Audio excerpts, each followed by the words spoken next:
Assalomu alaykum ijtimoiy tarmoqlarda bizni kuzatib borayotgan obunachilar. Bu videoda o'tkazib yubormanglar. Bugun mevali ko'chatlar olami fermer xo'jaligida joylashgan yong'oq ko'chatlarini tanishtirib o'tamiz.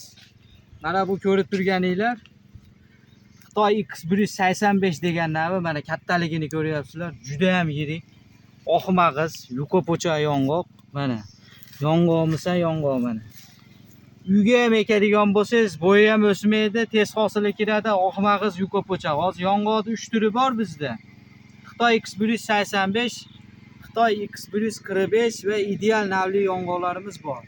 Hozirda o'zida vaqt o'tib ketib, bahorda ololmay qolganlar bo'ladigan bo'lsa, bemalol tuvakda ekishinglar ham mumkin. Garasho tuvaklarga ham olib qo'yganmiz. Mana qadimli obunachilar, mana yong'oqlarni mevasini ko'ryapsizlar. Mana barchasi mana mevaga kirgan mana yong'oqlar.